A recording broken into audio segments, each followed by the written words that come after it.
Chers amis, bonjour.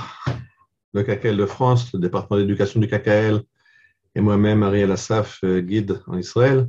Nous sommes heureux de vous accueillir pour cette conférence mini-cours sur la fête de Shavuot. Et tout de suite, je lance le diaporama. Bien, nous commençons donc par cette carte postale du KKL. Vous voyez les enfants qui amènent les prémices, les premiers fruits avec des drapeaux, ils les amènent au village. C'est un des thèmes, bien sûr, de Shavuot. Shavuot, fête de la récolte, fête des moissons, fête des prémices, mais pas seulement, et c'est ça qu'on veut présenter aujourd'hui. Donc, allons voir les autres thèmes de Shavuot. De nouveau, une image d'enfants qui amènent les prémices. En Israël, il y a beaucoup de chants qu'on apprend déjà au jardin d'enfants. Saleinu al kitfeinu. On a un panier sur les épaules avec les fruits. Et dans le temps, ça se fêtait au kibbutz sur la meule de foin, sur une charrette tirée par un cheval. Vous voyez l'orchestre de kibbutz sur la meule de foin. À droite, vous voyez une photo un peu plus moderne avec les enfants, toujours sur la meule de foin, mais tirée par un tracteur aujourd'hui. Ça pose quelques problèmes au niveau de la halakha. Et un autre thème de Shavuot, c'est bien sûr le don de la Torah, l'étude de la Torah. Et c'est de ce thème-là qu'on va parler. Je reviens à la Torah. Je reviens à la base, à la Torah. La Torah nous dit, Sfartem lachem ma'acharat Shabbat.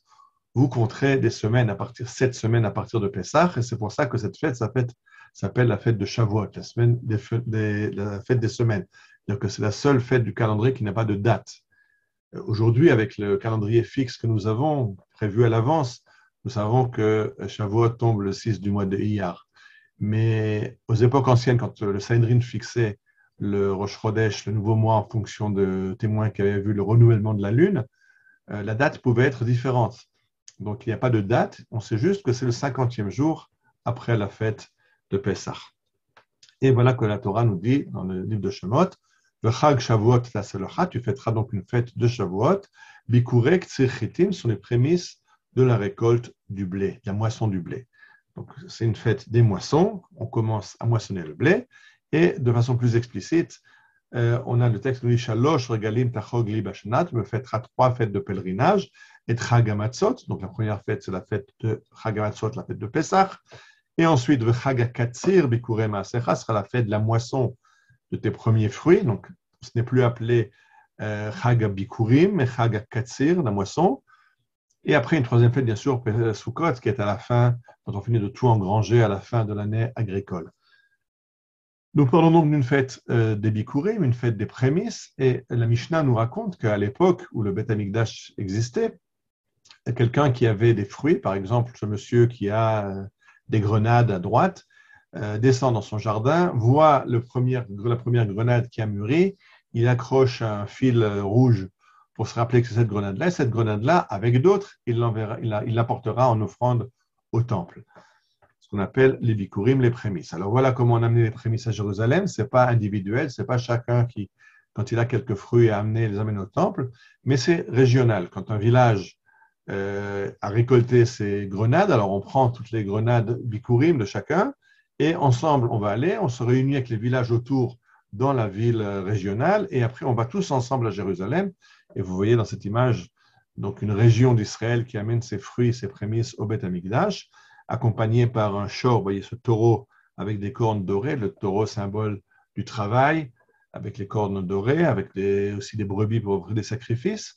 Bien sûr, ça ne se passe pas à la fête de Shavuot, parce qu'à Shavuot, on a juste les prémices du blé.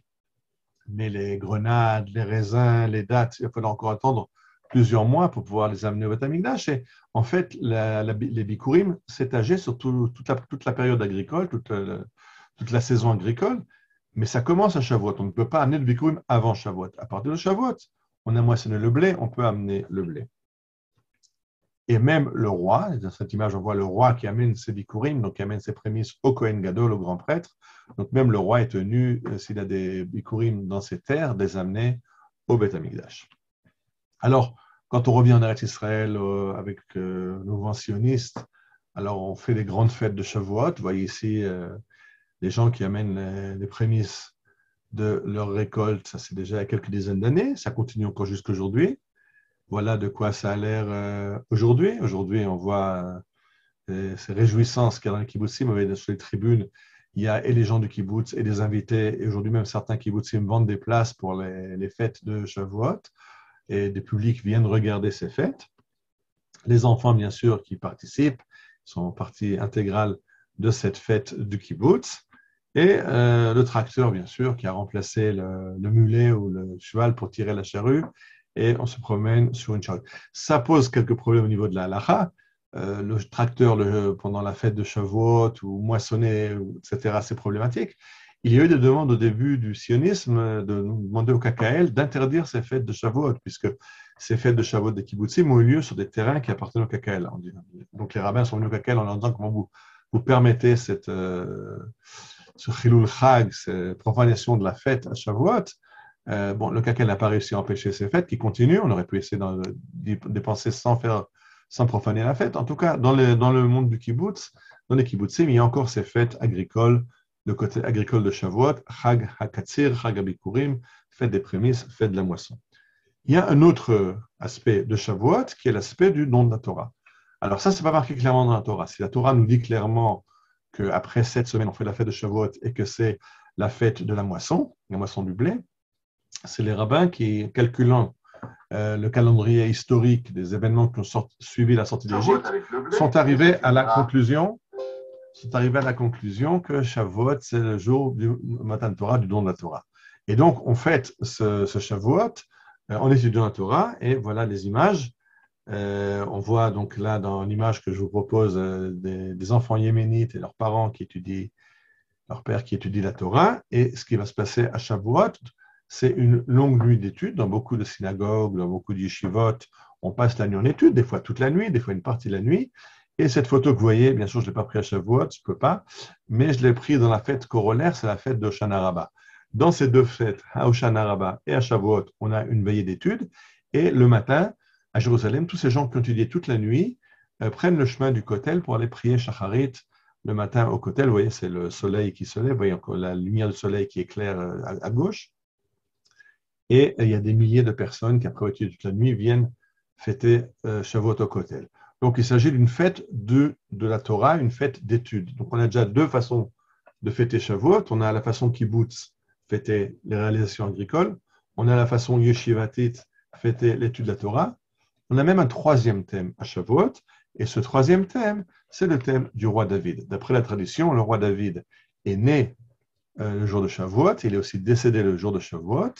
Le roi David, qui est le plus grand roi d'Israël, qui a amené l'Arche d'Alliance et le tabernacle à Jérusalem. Là, on voit le roi David qui chante et qui danse devant les Kohanim qui amènent l'Arche d'Alliance à Jérusalem.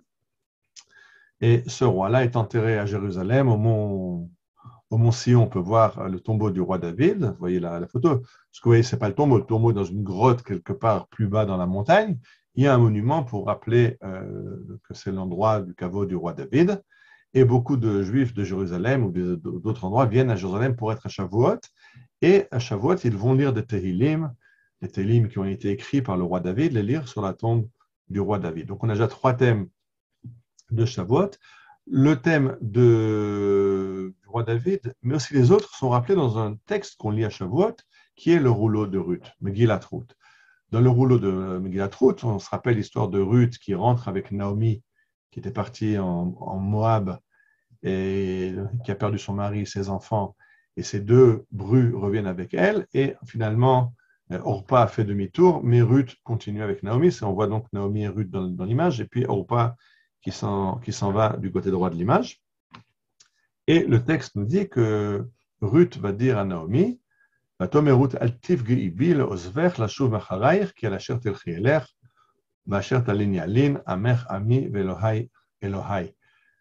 n'insiste pas, je ne vais pas revenir en arrière, je vais rester avec toi, là où tu iras j'irai, là tu dormiras je dormirai, ton peuple sera mon peuple et ton Dieu sera mon Dieu. De là aussi on apprend ce que c'est qu'une conversion en Israël, c'est d'abord une adhésion au peuple d'Israël, Amer Ami, ton peuple sera mon peuple, et ensuite ton Dieu sera mon Dieu, après on accepte la Torah. Donc c'est aussi l'acceptation de la Torah, donc ça a aussi sa place à Shavuot. Donc on a déjà l'histoire du roi David, puisque Ruth va être l'ancêtre du roi David, elle va être l'arrière-grand-mère du roi David. On a la Torah et on a les prémices aussi, puisque la Megillat Ruth nous raconte que Ruth va glaner des épis derrière les moissonneurs de bois. Donc c'est une histoire qui se passe à Shavuot. Donc la Megillat Ruth, elle était choisie parce qu'elle se passe à Shavuot, qu'elle nous parle du roi David, elle nous parle des moissons, elle nous parle de la Torah. En fait, tous les thèmes de Shavuot, on les retrouve dans ce rouleau Megillat Ruth qu'on lit à Shavuot.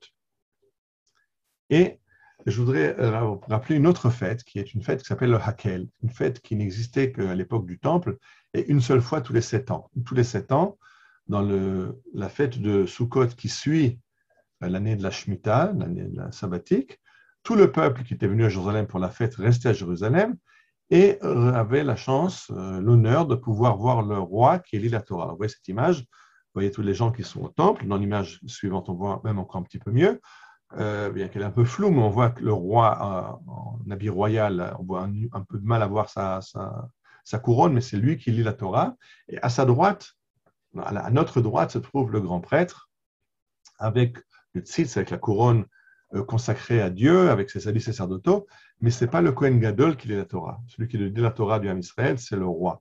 Parce qu'on est un peuple qui a une Torah, et c'est donc le roi qui représente le peuple qui est chargé de lire cette Torah devant le peuple. Alors c'est une mitzvah qu'on a essayé de réintroduire avec le retour du peuple juif en Eretz Israël. Bien sûr, on n'a pas le Beth Amikdash, à l'époque on n'a pas de roi, on n'a même pas d'État à l'époque. Et donc, on avait fait une cérémonie avec les grands rabbins. Vous voyez à droite le Rav Yitzhak Levi Herzog, à gauche le grand Masparad. Donc, vous voyez que c'est les grands rabbins qui lisaient la Torah dans le Hakel. Mais ce n'est pas la mitzvah c'est le roi. Alors aujourd'hui, on n'a pas de roi, on a un État démocratique présidentiel. Alors, on a réintroduit aujourd'hui au Kotel, ce n'est pas dans le Beth Amikdash qui n'est pas encore reconstruit. Vous voyez que c'est le parvis du Kotel aujourd'hui où on prie. Et vous voyez que celui qui lit la Torah, vous voyez le grand rabbin d'Israël qui est devant le rouleau, mais ce n'est pas lui qui lit, c'est Rubi Rivlin, c'est le président de l'État qui doit lire la Torah. C'est ça la mitzvah de Hakel, que le chef politique soit le chef religieux. Et donc, si je veux conclure et essayer de comprendre ce que c'est que Shavuot, on peut dire que Shavuot, il y a 3 thèmes. Il y a le roi David, il y a le don de la Torah, et il y a les bikurim, les moissons, l'agriculture. Et le problème du peuple juif aujourd'hui, c'est que chacun a pris une partie de Shavuot. Il y a le Shavuot chez les religieux, il y a le Shavuot dans le kibbutz, et il nous manque un Shavuot intégral, où on pourrait tous ensemble reconnaître que Shavuot, c'est le don de la Torah, mais c'est aussi la fête de l'agriculture, c'est aussi la fête du roi David et de l'indépendance de l'État d'Israël, que tout ça ensemble, c'est Shavuot. Quand on arrivera à ce Shavuot, on aura un petit peu réparé, parce que Shavuot, la Torah ne nous a pas dit, certains iront lire la Torah, certains iront fêter dans les champs. C'est tout un Israël qui fête la moisson, c'est tout un Israël qui reçoit la Torah, c'est tout un Israël qui suit le roi David. Alors, cette fête, elle tombe juste après Pessah, à nos jours, juste après Yom Ha'atzmaut et Yom Yerushalayim. Je suis bien sûr obligé de dire quelques mots de la situation actuellement. Vous savez que les souverains mugissent en Israël et beaucoup de nos citoyens sont dans les abris. La situation est très, très tendue. Et tout ça, ça a commencé il y a quelques jours, Yom Yerushalayim, au Mont du Temple. Le Mont du Temple qui était fermé aux Juifs à cause du Ramadan. Et il y a eu des émeutes sur le Har HaBayit qui ont dégénéré vers Gaza et après vers Lod, vers Haïfa et vers Akko.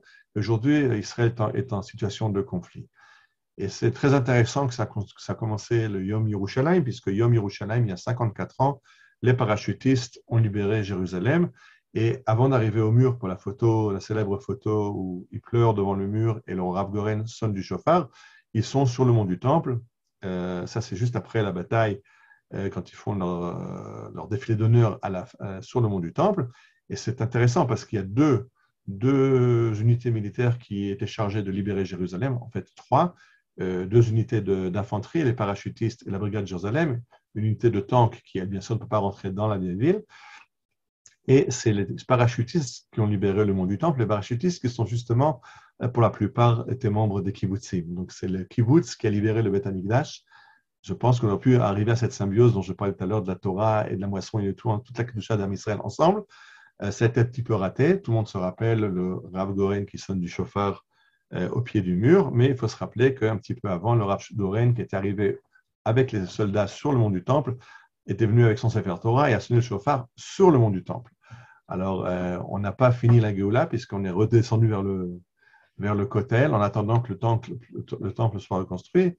Et je pense que ce qui nous arrive un petit peu, c'est la suite de cette histoire. On avait cru qu'après la guerre des 6 jours, on pourrait tranquillement s'occuper de nos petites vies privées. Et de temps en temps, on reçoit des rappels que Dieu a un grand plan pour Am Israël, de ramener Am Israël, de reconstruire le Beth Amikdash.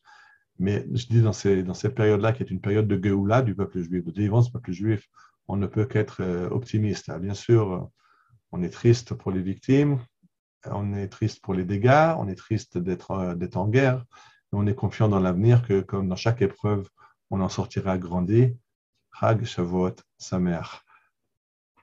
Alors, comme je vous dis, avec le KKL et moi-même, Ariel Assaf, nous souhaitons une très très bonne fête de Shavuot, en espérant que d'ici Shavuot, on pourra entendre le shofar de la Géoula, qui nous annoncera la Géoula finale, et en tout cas au moins la Géoula, la victoire de cette guerre qui nous est imposée actuellement ces jours-ci. Shalom.